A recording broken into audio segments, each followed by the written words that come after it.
Prime ਇਤਾਲੀਆ channel 'ਚ ਤੁਹਾਡਾ ਸਾਰਿਆਂ ਦਾ ਬਹੁਤ-ਬਹੁਤ ਸਵਾਗਤ ਹੈ। ਇੱਕ ਵਾਰ ਫਿਰ ਹਾਜ਼ਰ ਹਾਂ ਅੱਜ ਦੀਆਂ ਕੁਝ ਖਾਸ ਨਿਊਜ਼ ਲੈ ਕੇ। ਇਸ ਤੋਂ ਪਹਿਲਾਂ ਕਿ ਆਪਾਂ ਵੀਡੀਓ ਸ਼ੁਰੂ ਕਰੀਏ, ਜੇਕਰ ਤੁਸੀਂ ਚੈਨਲ 'ਤੇ ਪਹਿਲੀ ਵਾਰ ਆਏ ਹੋ ਤਾਂ ਪਲੀਜ਼ ਚੈਨਲ ਜ਼ਰੂਰ ਸਬਸਕ੍ਰਾਈਬ ਕਰ ਲਵੋ ਅਤੇ ਜਿਨ੍ਹਾਂ ਨੇ ਚੈਨਲ ਨੂੰ ਪਹਿਲਾਂ ਹੀ ਸਬਸਕ੍ਰਾਈਬ ਕੀਤਾ ਹੈ ਉਹਨਾਂ ਸਭ ਦਾ ਬਹੁਤ-ਬਹੁਤ ਸ਼ੁਕਰੀਆ। ਅਤੇ ਵੀਡੀਓ ਦੀ ਨੋਟੀਫਿਕੇਸ਼ਨ ਲਈ ਬੈਲ ਆਈਕਨ ਦਾ ਬਟਨ ਜ਼ਰੂਰ ਪ੍ਰੈਸ ਕਰ ਲਿਆ ਕਰੋ ਤਾਂ ਕਿ ਜਦੋਂ ਵੀ ਅਸੀਂ ਨਵੀਂ ਵੀਡੀਓ ਅਪਲੋਡ ਕਰਾਂਗੇ ਉਹਦੀ ਨੋਟੀਫਿਕੇਸ਼ਨ ਤੁਹਾਡੇ ਤੱਕ ਪਹੁੰਚ ਜਾਵੇਗੀ। ਅਤੇ ਹੁਣ ਆਪਾਂ ਸ਼ੁਰੂ ਕਰਦੇ ਹਾਂ ਅੱਜ ਦੀਆਂ ਕੁਝ ਖਾਸ ਨਿਊਜ਼, ਕੁਝ ਅਪਡੇਟਸ। ਸਭ ਤੋਂ ਪਹਿਲਾਂ ਦੇਖਦੇ ਹਾਂ ਇਟਲੀ ਦੇ ਵਿੱਚ ਪਿਛਲੇ 24 ਘੰਟਿਆਂ ਦੇ ਦੌਰਾਨ 6599 ਕੇਸਿਸ ਆਏ ਹਨ ਅਤੇ 24 ਡੈਥ ਹੋਈਆਂ ਹਨ। ਅਤੇ ਜੇਕਰ ਆਪਾਂ ਪੋਜ਼ੀਟਿਵਿਟੀ ਰੇਟ ਦੀ ਗੱਲ ਕਰੀਏ ਤਾਂ ਇਟਲੀ ਦਾ ਪੋਜ਼ੀਟਿਵਿਟੀ ਰੇਟ ਜਿਹੜਾ ਹੈਗਾ 3.4% ਤੋਂ ਘੱਟ ਕੇ 2.7% ਹੋ ਗਿਆ ਹੈ ਅਤੇ RT ਲੈਵਲ ਜਿਹੜਾ ਰੇਟ ਆਫ ਟਰਾਂਸਮਿਸ਼ਨ ਲੈਵਲ ਹੈਗਾ ਆ ਉਹ ਸਟੇਬਲੀ ਹੈ, ਉਹ 1.56 'ਤੇ ਹੈਗਾ। ਜਦ ਕਿ ਇਨਫੈਕਸ਼ਨ ਜਿਹੜੀ ਹੈਗੀ ਆ ਉਹ ਕੰਟੀਨਿਊ ਵੱਧ ਰਹੀ ਹੈ। 21 ਰੀਜਨਸ ਦੇ ਕੁਝ ਪ੍ਰੋਵਿੰਸ ਹੈਗੇ ਆ ਜਿਨ੍ਹਾਂ ਦੇ ਵਿੱਚ ਜਿਹੜੇ ਮੋਡਰੇਟ ਰਿਸਕ 'ਤੇ ਹੈ ਕਿ ਜਿਹੜੇ ਯੈਲੋ ਜ਼ੋਨ ਦੇ ਵਿੱਚ ਜਾ ਸਕਦੇ ਹਨ। ਅਤੇ ਇੱਕ ਨਵੇਂ ਡਿਕਰੈਟੋ ਦੇ ਅਕੋਰਡਿੰਗ ਸਕੂਲ ਸਟਾਫ ਲਈ ਅਤੇ ਯੂਨੀਵਰਸਿਟੀ ਸਟੂਡੈਂਟਸ ਦੇ ਲਈ ਜੋ ਵੀ ਸਟਾਫ ਮੈਂਬਰ ਵਰਕ ਕਰਦੇ ਹਨ ਉਹਨਾਂ ਦੇ ਲਈ ਜਿਹੜਾ ਗ੍ਰੀਨ ਪਾਸ ਹੈਗਾ ਆ ਜ਼ਰੂਰੀ ਕਰ ਦਿੱਤਾ ਗਿਆ ਹੈ ਅਤੇ 1 ਸਤੰਬਰ ਤੋਂ ਇਹ ਜ਼ਰੂਰੀ ਹੋਵੇਗਾ। ਅਤੇ ਇਸ ਦੇ ਨਾਲ ਨਾਲ ਜਿਹੜੀ ਲੌਂਗ ਡਿਸਟੈਂਸਿਸ ਟਰਾਂਸਪੋਰਟ ਹੈਗੀਆਂ, ਜਿਹੜੇ ਟ੍ਰੇਨਸ ਵਗੈਰਾ ਜਿਹੜੇ ਲੰਬੇ ਸਫ਼ਰ ਦੀ ਦੂਰੀ ਦੀਆਂ ਟ੍ਰੇਨਸ ਹੈਗੀਆਂ ਆ ਉਹਨਾਂ ਦੇ ਵਿੱਚ ਵੀ 1 ਸਤੰਬਰ ਤੋਂ ਜਿਹੜਾ ਗ੍ਰੀਨ ਪਾਸ ਹੈਗਾ ਆ ਉਸਨੂੰ ਕੰਪਲਸਰੀ ਕਰ ਦਿੱਤਾ ਜਾਵੇਗਾ। ਇਸ ਤੋਂ ਬਾਅਦ ਜੇਕਰ ਆਪਾਂ ICU ਦੇ ਵਿੱਚ ਕੇਸਾਂ ਦੀ ਗੱਲ ਕਰੀਏ ਤਾਂ ਇੰਟੈਂਸਿਵ ਕੇਅਰ ਦੇ ਵਿੱਚ ਜਿੰਨੇ ਵੀ ਕੇਸਿਸ ਆ ਰਹੇ ਹਨ ਲਗਭਗ 80 ਤੋਂ 90% ਕੇਸਿਸ ਜਿਹੜੇ ਉੱਥੇ ਆ ਰਹੇ ਹਨ ਉਹ ਉਹਨਾਂ ਲੋਕਾਂ ਦੇ ਹੀ ਹੈ ਜਿਹੜੇ ਅਨਵੈਕਸੀਨੇਟਿਡ ਹਨ, ਮਤਲਬ ਕਿ ਜਿਨ੍ਹਾਂ ਨੇ ਵੈਕਸੀਨ ਨਹੀਂ ਲਗਵਾਈ ਹੈ। ਇਸ ਤੋਂ ਇਲਾਵਾ ਜਿਹੜੀ ਟੀਚਰਸ ਅਤੇ ਪ੍ਰਬੰਧਕ ਹੈਗੇ ਆ, ਜੇਕਰ ਉਹ ਗ੍ਰੀਨ ਪਾਸ ਮਤਲਬ ਕਿ ਨਹੀਂ ਲਿਆਉਂਦੇ ਟੀਚਰਸ ਜਾਂ ਜਿਹੜੇ ਵੀ ਸਟੂਡੈਂਟਸ ਹੈਗੇ ਆ ਅਤੇ ਉੱਥੇ ਦਾ ਜਿਹੜਾ ਪ੍ਰਿੰਸੀਪਲ ਹੈ ਉਹ ਇਸ ਦੀ ਜਾਂਚ ਕਰਨਗੇ। ਜੇਕਰ ਉਹ ਨਹੀਂ ਜਾਂਚ ਕਰਦੇ ਤਾਂ 3000 ਯੂਰੋ ਤੱਕ ਦਾ ਜੁਰਮਾਨਾ ਹੋ ਸਕਦਾ ਹੈ। ਅਤੇ ਇਹ ਜਿਹੜਾ ਫਾਈਨ ਹੈਗਾ 400 ਯੂਰੋ ਤੋਂ ਸ਼ੁਰੂ ਹੋਵੇਗਾ ਅਤੇ ਜੇਕਰ ਕੋਈ ਇਸ ਨੂੰ ਰਿਪੀਟ ਕਰਦਾ ਹੈ ਤਾਂ ਇਹ ਜਿਹੜਾ ਫਾਈਨ ਹੈਗਾ ਆ ਇਸ ਨੂੰ ਦੁੱਗਣਾ ਕਰ ਦਿੱਤਾ ਜਾ ਸਕਦਾ ਹੈ। ਬਾਅਦ ਅਗਲੀ ਨਿਊਜ਼ ਆ ਰਹੀ ਹੈ ਨੀਦਰਲੈਂਡ ਤੋਂ। ਨੀਦਰਲੈਂਡ, ਫਰਾਂਸ, ਗ੍ਰੀਸ, ਸਵਿਟਜ਼ਰਲੈਂਡ ਅਤੇ ਹੋਰ ਕਈ ਯੂਰੋਪੀਅਨ ਯੂਨੀਅਨ ਦੇ ਕੰਟਰੀਜ਼ ਅਤੇ ਸ਼ੈਂਗਨ ਦੇਸ਼ਾਂ ਦੇ ਲਈ ਦਾਖਲਾ ਜਿਹੜੇ ਐਂਟਰੀ ਨਿਯਮ ਹੈਗੇ ਆ ਉਹਨਾਂ ਨੂੰ ਸਖਤ ਕਰ ਰਿਹਾ ਹੈ। ਅਤੇ ਡੱਚ ਅਧਿਕਾਰੀਆਂ ਨੇ ਘੋਸ਼ਣਾ ਕੀਤੀ ਹੈ ਕਿ 8 ਅਗਸਤ ਤੋਂ ਕਈ ਯੂਰੋਪੀਅਨ ਯੂਨੀਅਨ ਅਤੇ ਸ਼ੈਂਗਨ ਏਰੀਆ ਦੇਸ਼ਾਂ ਦੇ ਯਾਤਰੀਆਂ ਦੀ ਐਂਟਰੀ ਦੇ ਕੁਝ ਨਿਯਮਾਂ ਦੇ ਅਧੀਨ ਹੋਵੇਗੀ। ਅਤੇ ਇਸ ਦੇਸ਼ ਦੀ ਯਾਤਰਾ ਕਰਨ ਵਾਲੇ ਸਾਰੇ ਵਿਅਕਤੀਆਂ ਨੂੰ ਦੇਸ਼ ਦੇ ਵਿੱਚ ਐਂਟਰੀ ਦੀ ਆਗਿਆ ਦੇਣ ਦੇ ਲਈ ਯੂਰੋਪੀਅਨ ਯੂਨੀਅਨ ਡਿਜੀਟਲ ਜਿਹੜਾ ਗ੍ਰੀਨ ਪਾਸ ਸਰਟੀਫਿਕੇਟ ਹੈ ਉਹ ਰੱਖਣ ਦੀ ਜ਼ਰੂਰਤ ਹੋਵੇਗੀ। ਇਹ ਦੇਸ਼ ਹਨ Belgium, Denmark, Estonia, Finland, France, Greece, Iceland, Ireland ਅਤੇ ਇਟਲੀ, ਲਗਜ਼ਮਬਰਗ, ਮਾਲਟਾ, ਪੁਰਤਗਾਲ ਅਤੇ ਸਵਿਟਜ਼ਰਲੈਂਡ ਦੇਸ਼ ਹੈਗੇ ਜਿਨ੍ਹਾਂ ਨੂੰ ਨੀਦਰਲੈਂਡ ਵਿੱਚ ਐਂਟਰੀ ਕਰਨ ਦੇ ਲਈ ਗ੍ਰੀਨ ਪਾਸ ਦੀ ਲੋੜ ਹੋਵੇਗੀ।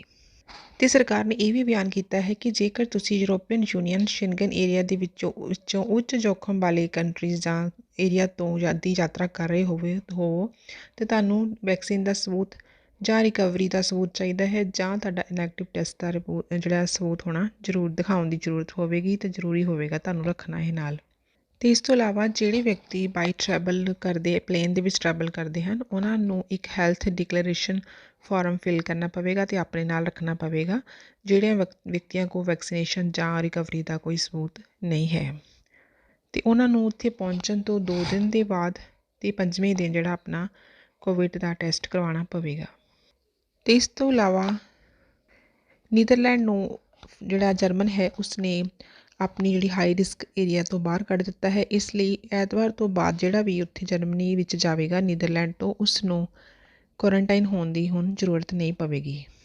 ਇਹ ਰੂਲ ਉਹਨਾਂ 'ਤੇ ਲਾਗੂ ਨਹੀਂ ਹੋਵੇਗਾ ਜਿਹੜੇ ਟਰੈਵਲਰ ਹਾਈ ਰਿਸਕ ਏਰੀਆ ਦੇ ਵਿੱਚੋਂ ਆਉਂਦੇ ਹਨ, ਜਿਹੜੇ ਪਿਛਲੇ 10 ਦਿਨਾਂ ਤੋਂ ਉੱਥੇ ਰਹਿ ਰਹੇ ਹਨ ਅਤੇ ਵਾਪਸ ਜਰਮਨੀ ਦੇ ਵਿੱਚ ਆਉਂਦੇ ਹਨ। ਅਤੇ ਇਹ ਰੂਲ ਉਹਨਾਂ 'ਤੇ ਲਾਗੂ ਨਹੀਂ ਹੋਵੇਗਾ ਕਿਉਂਕਿ ਕਰੋਨਾ ਵਾਇਰਸ ਦੇ ਮਾਮਲਿਆਂ ਦੇ ਵਿੱਚ ਕਮੀ ਆਉਣ ਦੇ ਕਰਕੇ ਹੁਣ ਨੀਦਰਲੈਂਡਸ ਨੂੰ ਐਤਵਾਰ ਤੋਂ ਜਰਮਨੀ ਦੇ ਵਿੱਚ ਜਿਹੜੀ ਜੋਖਿਮ ਵਾਲੇ ਏਰੀਆ ਤੋਂ ਬਾਹਰ ਕੱਢ ਦਿੱਤਾ ਗਿਆ ਹੈ ਅਤੇ ਹੁਣ ਉੱਥੇ ਤੋਂ ਆ ਰਹੇ ਲੋਕਾਂ ਨੂੰ ਜਰਮਨੀ ਦੇ ਵਿੱਚ ਕੁਆਰੰਟਾਈਨ ਹੋਣ ਦੀ ਲੋੜ ਨਹੀਂ ਹੋਵੇਗੀ।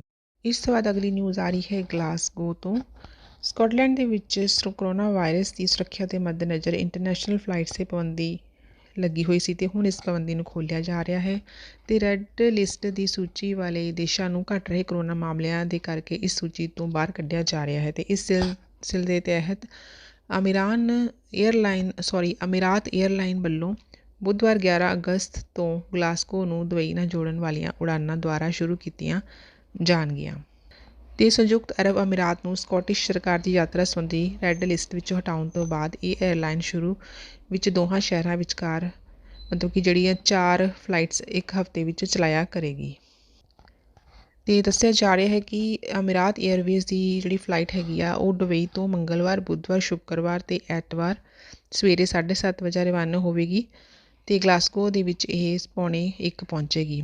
ਤੇ ਫਿਰ ਜਿਹੜੀ ਉਹਦੀਆਂ ਵਾਪਸੀ ਦੀਆਂ ਫਲਾਈਟ ਹੈਗੀਆਂ ਆ ਉਹ ਮੰਗਲਵਾਰ, ਬੁੱਧਵਾਰ, ਸ਼ੁੱਕਰਵਾਰ ਤੇ ਐਤਵਾਰ ਨੂੰ ਦੁਪਹਿਰ 2:35 ਤੇ ਰਵਾਨਾ ਹੋਣਗੀਆਂ ਤੇ ਅਗਲੇ ਦਿਨ ਸਵੇਰੇ 1:05 ਤੇ ਇਹ ਦੁਬਈ ਪਹੁੰਚਣਗੀਆਂ।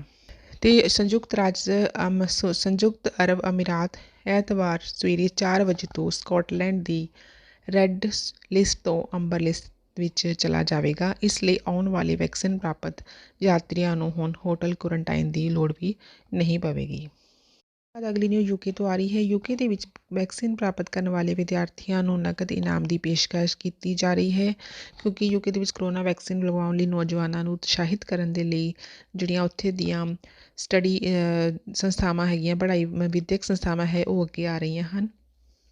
ਤੇ ਇਸ ਸੰਬੰਧੀ ਜਿਹੜੀ ਯੂਕੇ ਦੀ ਯੂਨੀਵਰਸਿਟੀ ਕਰੋਨਾ ਵੈਕਸੀਨ ਪ੍ਰਾਪਤ ਵਿਦਿਆਰਥੀਆਂ ਨੂੰ ਨਕਦ ਇਨਾਮਾਂ ਦੀ ਪੇਸ਼ਕਸ਼ ਕਰ ਰਹੀ ਹੈ ਤੇ ਜਿਸ ਵਿੱਚ 5000 ਪਾਉਂਡ ਦੀ ਰਾਸ਼ੀ ਦੇ 5 ਇਨਾਮ ਜਿੱਤਣ ਦਾ ਮੌਕਾ ਦਿੱਤਾ ਜਾ ਰਿਹਾ ਹੈ।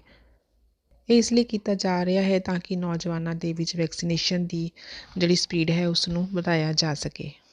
ਇਸ ਤੋਂ ਬਾਅਦ ਅਗਲੀ ਨਿਊਜ਼ ਆ ਰਹੀ ਹੈ ਕੈਲੀਫੋਰਨੀਆ ਤੋਂ। ਕੈਲੀਫੋਰਨੀਆ ਦੇ ਜੰਗਲਾਂ ਦੇ ਵਿੱਚ 3 ਹਫ਼ਤਿਆਂ ਤੋਂ ਲੱਗੀ ਅੱਗ ਨੇ ਬਹੁਤ ਤਬਾਹੀ ਮਚਾਈ ਹੈ ਤੇ ਉੱਥੇ ਕਈ ਘਰ ਜਲ ਕੇ ਰਾਖ ਹੋ ਗਏ ਹਨ ਤੇ ਹਜ਼ਾਰਾਂ ਹੀ ਲੋਕਾਂ ਨੂੰ ਘਰ ਛੱਡਣ ਤੋਂ ਮਜਬੂਰ ਹੋਣਾ ਪਿਆ ਹੈ।